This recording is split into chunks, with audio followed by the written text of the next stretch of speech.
क्या man city को Pep Guardiola को साक कर देना चाहिए या फिर तुम्हारे पेप गार्डियोला को आत्महत्या कर देना चाहिए? पहले का आंसर तो है सिटी के औकात के बाहर का है, क्योंकि पेप गार्डियोला के बदौलत ही है वो अभी जो भी है। मैन सिटी की पहचान अभी जो भी है ना, पेप गार्डियोला की बदौलत है। और पेप गार्डियोला सैक होने अगर सैक हो भी गया तो फिर वो आत्महत्या करने से पहले तुम सबकी कब्र बनाएगा और उस पर डांडिया खेलेगा बिना तुमसे पूछे। तो ये तो सवाल ही नहीं होता कि पेप गार्डियोला सैक होगा और उसके बाद वो कुछ कर देगा, नहीं करेगा। उससे ज्यादा मेंटालिटी मॉन्स्टर मैनेजर मैंने आज तक देखा नहीं है। अब बात करते हैं मैन सिटी के इश्यूज। ऐसा क्या हो गया कि एक टीम जो कि इस साल 5 प्रीमियर लीग स्ट्रेक में मारने वाली थी, अभी वो चैंपियन लीग क्वालिफिकेशन के लिए अपनी जद्दोजहद कर रही है। उसके पास अभी ना ऐसे प्लेयर्स है, ना उसके पास फंडिंग है, कुछ भी नहीं। ऐसा क्या हो गया? ऐसा क्या सडन ब्रेकडाउन हुआ जहां पे तुम्हारा मैन सिटी जैसा क्लब, जिसका मैनेजर पेप गार्डियोला है, जिसमें तुम्हारा हालैंड जैसे प्लेयर है, बैलेंडोर का विनर रोड्री जिस टीम में था, वो टीम अभी चैंपियन लीग क्वालिफाई के लिए भी जद्दोजहद कर रही है। पहले बात करते हैं मैन सिटी के स्पेंडिंग की। भाई साहब, इन्होंने जूलियन अल्वारेज को इस साल बेच दिया, जो कि उनका एक यंग प्रोस्पेक्ट था। उससे जो पैसा मिला उन्होंने कहीं पे भी खर्चा नहीं किया। उन्होंने खरीदा, एक मेजर साइनिंग किया, तो वो था बस आइकी गुंडोगान, एक बुढ़ा प्लेयर जिसके पास ना लेग्स बचे हैं, ना वो ब्लेंड होने का कैपेसिटी बचा है अपने टीम में फिर से। अगर तुम गुंडोगान को देखोगे ना, तो वो एक ऐसा प्लेयर है जो कि तुम्हारा सेंट्रल अटैकिंग मिडफील्ड या फिर तुम्हारा पाइवट में खेलता है। अभी उसको सीडीएम खेलना पड़ रहा है। तुम्हारे पास ऐसा प्लेयर है ही नहीं जो कि तुम्हारा डोकू, हालैंड या फिर तुम्हारा काइल वॉकर या फिर केडीबी या फिर रोड्री, किसी का भी सब्स्टिट्यूट प्लेयर तुम्हारे पास नहीं है। तुम अपने अकादमी से प्लेयर ला करके जबरदस्ती खिला रहे हो, तो ये काम नहीं कर रहा।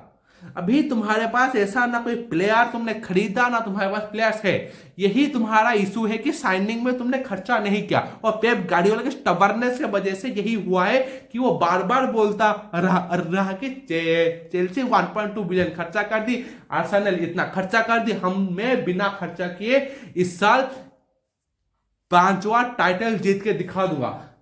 सर एलेक्स फर्ग्यूसन के बाद ऐसा कोई भी मैनेजर नहीं हुआ है जो कि तुम्हारा रद्दर टीम, बुढ़ों के टीम के साथ प्रीमियर लीग उठा ले। अगर पेप गार्डियोला ने ऐसा कर दिया तो लोग उसके टकले को चूम लेंगे। This brings me to the next issue, the stubbornness of Pep Guardiola.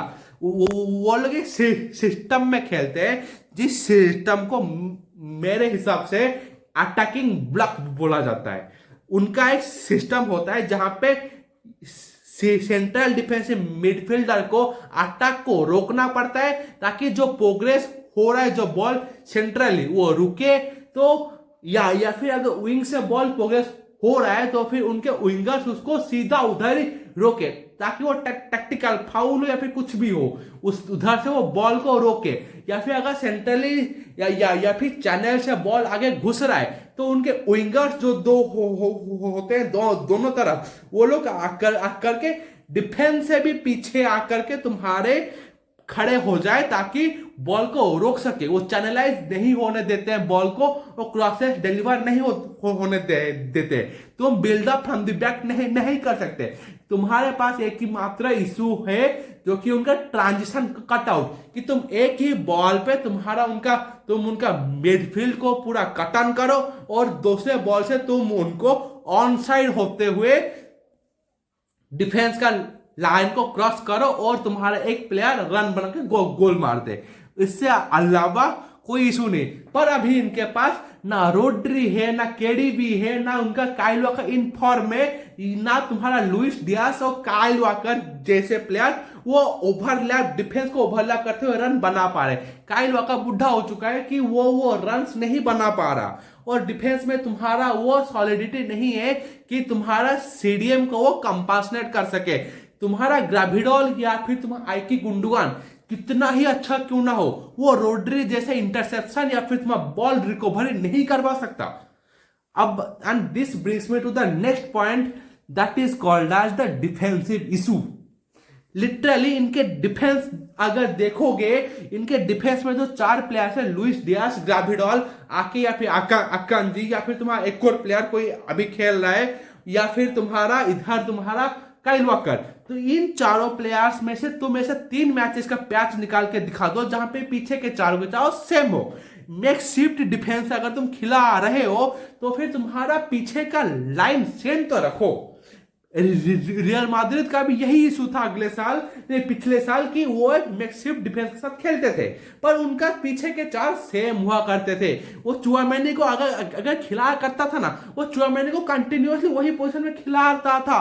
अभी भी उनके पास जब प्लेयर नहीं, वो चुआमेनी को ही खिला रहा है। या फिर अगर उसको हम लोग बोलते रहे हैं कि वो राहुल आसिंह को क्यों नहीं खिला रहा, क्योंकि अभी जो रन अप फिक्चर्स थे ना, वो वेरी कॉम्प्लिकेटेड फिक्चर्स थे कि वहां पे तुम एक्सपेरिमेंट नहीं कर सकते। इसीलिए वो मैक्सिम बैक लाइन के हिसाब से भी वो वही सेम 4 खिला रहा है, जैसे कि तुम्हारा फ्रान गार्सिया, लुकास वास्केस, रूडिगर और तुम्हारा चुआमेनी।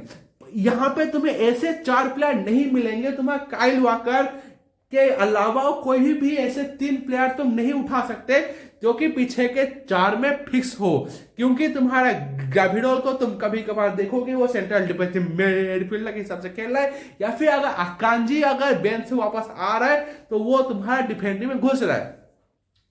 ये एक बहुत बड़ा इशू रहा है कि तुम्हारा डिफेंस अगर सॉलिडिफाइड नहीं है तो फिर तुम पीछे से बिल्डअप कैसे करोगे, जो कि तुम्हारे विंगर्स क्या करते थे।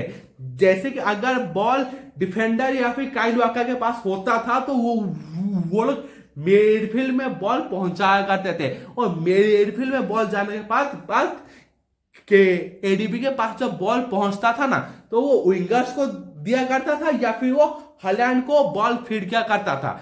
अगर इन्हीं स्पेसेस में अगर वो ऑपरेशन नहीं हो पा रहा है तो फिर तुम्हारा डिफेंस में अगर तुम्हारा बॉल रिसाइकल नहीं हो पा रहा है तो फिर तुम लोग कैसे आगे नंबर प्रोड्यूस करने के बारे में सोच सकते हो। And this brings me to the next point, that is the striking intent. अगर तुम्हारा एडीबी, ग्रिलिश, डोकू, इधर तुम्हारा काइल वॉकर के ओवरलैपिंग रन्स अगर काम नहीं कर रहे, फिल फोडेन वो काम नहीं कर पा रहा, तो फिर हालैंड को आइसोलेट खिलाने का मतलब क्या है। अगर तुम्हारे पास एक प्लेयर हुआ करता था जूलियन अल्वारेज, जो कि तुम्हारे गेम को बिल्डअप किया करता था, जो कि तुम्हारा गेम जब बनाया जाता था वो उसमें इन्वॉल्व होकर गोल मारता था। पर हालैंड ऐसा प्लेयर नहीं है। He is A proper striker जो कि तुम्हारा उस पोजीशन में खेले, वही पोजीशन को ऑक्युपाई करके रखे। पर वो लिटरली अभी तुम्हारा गेम प्ले चल रहा है कॉम्पैक्ट मिडफील्ड में। उस गेम में तुम्हारा हालैंड का कोई भी काम नहीं है। He is a man who is a fox in the box. Doku, इधर तुम्हारा काइल वॉकर, और ये अगर इनसे ही अगर नंबर प्रोड्यूस नहीं होंगे, ग्रिलिश से अगर नंबर प्रोड्यूस नहीं होंगे तो फिर तुम क्या एक्सपेक्ट कर सकते हो? तुम किससे नंबर मांगोगे? तुम्हारा ग्राविडोल बस ऐसा एक बंदा है जो कि तुम्हारा इस साल का हालैंड के बाद सेकेंड टॉप स्कोरर है तुम्हारे क्लब का। It is a serious issue कि तुम्हारे टीम में वो स्ट्राइकिंग इंटेंट ही नहीं बचा है due to lack of competition. या तो तुम्हारे प्लेयर्स फिट नहीं होते, या फिर तुम लोग वो उन प्लेयर्स को बेच चुके होते हो जो कि तुम्हारे उस पोजीशन को ऑक्युपाई कर सकते हैं, और या फिर तुम्हें स्ट्राइकर को तुम्हारा कंपटीशन दे सकते हैं। या तो तुम्हारा ग्रिलिश इंजर्ड होता है, या फिर डोकू इंजर्ड होता है, या अभी तुम्हारे पास जूलियन अल्वारेज भी नहीं है, और फिल फोडेन तुम्हारा एक मिडफील्डर है जो कि तुम्हारा कंपटीशन देगा ही नहीं, और तुम्हारे इस तरफ विंगर्स में ऐसा कोई प्रॉपर विंगर बचा ही नहीं है राइट हैंड के तरफ एक्सेप्ट बर्नार्डो सिल्वा, जो कि तुम्हारा उस फ्लैंक को भी डोमिनेट कर सके। And this brings me to the last point, injury. Injury is not an issue for Pep Guardiola man. ये एक वो मैनेजर है जो कि बारसा के उस टीम के साथ लिटरली लीग जीता था जो कि इंजुरी से भरा हुआ था, या फिर तुम बोलो कि मैन सिटी के उस टीम के साथ जो कि रिबिल्ड के फर्स्ट फेज में भी अपना प्रीमियर लीग का कप उठा लिया था। Injury is not a issue, मानता हूं तुम्हारा इशू उसका स्टबर्नेस है या फिर तुम्हारा लिटरली इंक्लूजन होना प्लेयर, मानता हूं इशू है, क्योंकि डिफेंस में आके आकांजी सॉलिडिफाई करते थे वो नहीं है। तुम्हारे पास रोड्री जो कि बैलेंडर विनर है, जो कि लिटरली तुम्हारा सेंट्रल डिफेंसिव मिडफील्डर है, तुम्हारे अटैक का सेंट्रल इंजन बोले तो तुम्हारा डिफेंस का लास्ट बैरियर या फिर बोले तो अटैक का फर्स्ट इंजन नहीं है। और केडीबी का कोई सब्स्टिट्यूशन नहीं है, और गुंडोगान वो प्लेयर नहीं है जो कि तुम्हारा रोड्री को कंपनसेट कर सके। और तुम्हारा डोकू ग्रिलिश लगातार इंजोर होते जा रहे हैं। ग्रिलिश तो अभी अभी इंजरी से बाहर निकला है, पर डोकू भी इंजोर था, या फिर तुम बोले तो बर्नार्डो सिल्वा भी तुम्हारा बीच बीच में थका हुआ दिखता है। हालांकि के सिवा ऐसा कोई भी प्लेयर नहीं है जो कि तुम्हारा कंटिन्यूअसली खेल सके। अब मेरा पॉइंट ऑफ व्यू सुनो तो लिटरली जनवरी के ट्रांसफर विंडो तक इनके पास एक बहुत अच्छा रन अप फिक्सचर्स है। लिटरली बेडफोर्ड वाले गेम के सिवा ऐसा कोई भी फिक्सचर नहीं है जिसमें कि मैन सिटी को इशू होना चाहिए।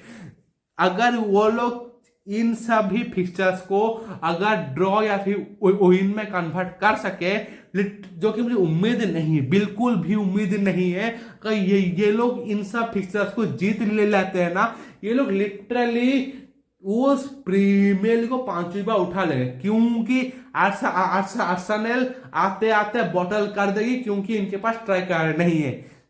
चेल्सी, लिवरपूल के पास उसका डेप्थ नहीं है जो कि तुम्हारा वो इंजन आखिरी एंड तक वो ऑपरेट कर सके। और चेल्सी और मैन सिटी के अलावा मुझे कोई लगता ही नहीं है कि इस साल प्रीमियर लीग जीत लेगी।